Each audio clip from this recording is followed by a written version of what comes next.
Selamat pagi guys, jumpa lagi di channel kita. Di video kali ini kita akan menjelaskan 3K. 3K bukan kelanjutan dari P3K ya. 3K sendiri adalah singkatan untuk komponen-komponen komputer atau perangkat-perangkat komputer. Baiklah, ada 3 hal yang perlu dipelajari terlebih dahulu, yaitu mengenai 3 hal dasar komputer. Ada software atau perangkat lunak, hardware atau perangkat keras, brandware atau yang sering disebut dengan pengguna atau seorang pemrogram. Langsung saja ke penjelasan utama kita mengenai komponen-komponen komputer. Yang pertama ada mainboard komputer. Komponen komputer pertama yang paling perlu dibahas adalah mainboard. Mainboard atau yang juga sering disebut motherboard adalah suatu papan yang memiliki macam-macam elektronik. Elektronik yang dimaksud nantinya akan menjadi salah satu sentral di komponen-komponen yang lainnya. Sentral yang dimaksud di sini adalah sebagai lalu lintas alias penghubung untuk sebuah komponen penting.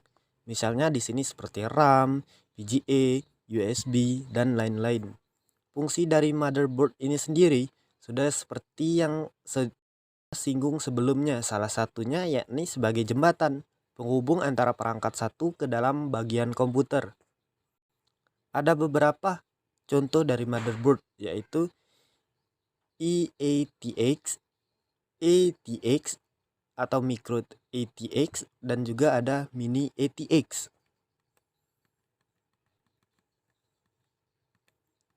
Yang kedua ada prosesor komputer. Prosesor komputer adalah salah satu elemen alias bagian yang penting dari CPU. CPU sendiri merupakan singkatan dari Central Processing Unit. Prosesor adalah salah satu otak yang memiliki kendali pada komputer tersebut. Saat ini prosesor sendiri telah dipegang oleh 7 perusahaan yang ternama. Fungsi utama dari prosesor ini adalah untuk menjadi titik pusat penerima perintah. Kemudian hal ini berjalan seperti mengolah perintah dan juga melancarkan eksekusi perintah tersebut. Misalnya saja, jika memencet tombol escape di keyboard, maka otomatis akan keluar di komputer yakni video dengan tayangan layar penuh atau full screen. Dan juga di sini ada beberapa contoh dari prosesor komputer. Salah satunya ada Intel, AMD, Apple, Kyrix PA, ada IBM atau ADT, dan juga Transmeta. Lanjut, yang ketiga ada PC Cooler Computer, atau yang biasa kita pakai adalah heatsink atau yang bisa dikenal dengan nama PC cooler. Tentunya merupakan salah satu komponen komputer yang berbentuk mirip seperti kipas angin. Fungsi utama dari sebuah PC cooler ini bisa untuk menjaga suhu tetap dingin dan stabil. Hal ini jelasnya buat komputer terhindar dari panas. Yang keempat ada RAM komputer. RAM sendiri merupakan singkatan dari Random Access Memory atau yang biasa disingkat RAM, merupakan salah satu komponen komputer yang penting.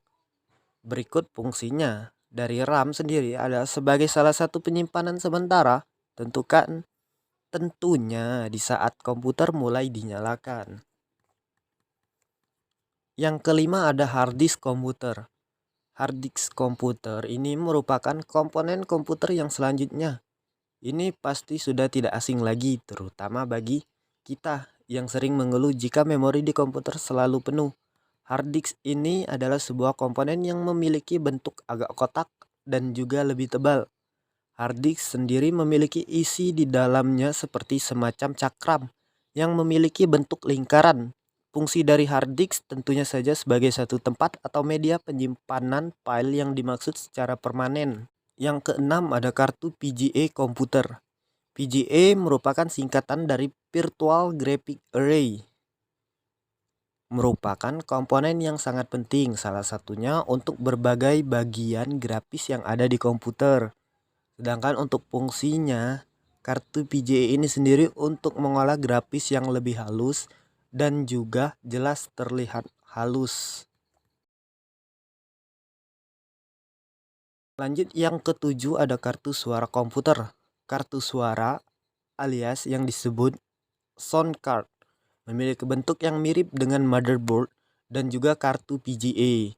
Fungsi sound card sendiri tentu saja untuk bagian output maupun input hal-hal yang berhubungan dengan suara. Yang kedelapan ada CD-ROM komputer. Komponen komputer yang cukup penting lainnya adalah CD-ROM. Untuk CD-ROM ini memiliki bentuk yang hampir mirip dengan hard disk, namun di dalamnya telah dilengkapi suatu optik untuk membaca CD maupun DVD. Kemudian fungsi CD-ROM sendiri sudah jelas untuk baca sebuah data.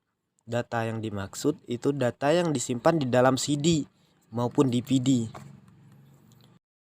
Yang kesembilan ada monitor komputer. Kehadiran monitor pastinya menjadi salah satu yang paling penting untuk komponen komputer.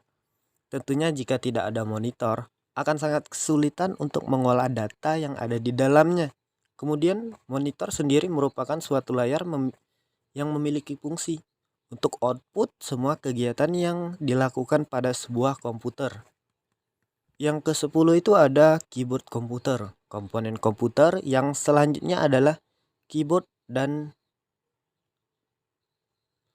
adalah komponen yang penting dari suatu komputer. Bentuk dari keyboard itu sendiri seperti yang diketahui dengan model sebuah papan dan terdiri dari banyak tombol. Tombol-tombol inilah yang memiliki fungsinya masing-masing.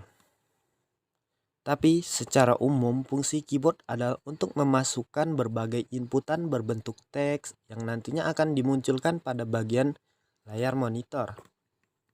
Yang ke-11 ada mouse komputer. Ada model yang menggunakan kabel, ada juga yang Bluetooth maupun menggunakan jaringan.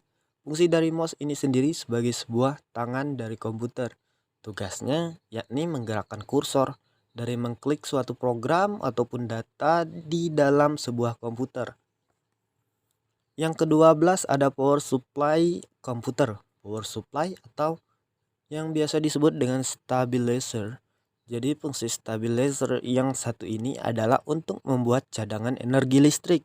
Jadi saat tiba-tiba ada sebuah pemadaman, maka komputer yang satu ini masih dapat menyala walau nantinya hanya beberapa menit saja. Kartu LAN komputer yang ke-13 atau yang terakhir dari komponen penjelasan saya di video kali ini. Kartu LAN atau yang lebih sering disebut sebagai NIC dan merupakan singkatan dari Network Interface Card. Ini memiliki fungsi sendiri untuk menghubungkan sebuah jaringan. Tentunya menghubungkan jaringan sebuah komputer ke komputer yang lain, atau bisa juga disebut menghubungkan jaringan internet ke dalam komputer. Terima kasih guys, sekian video dari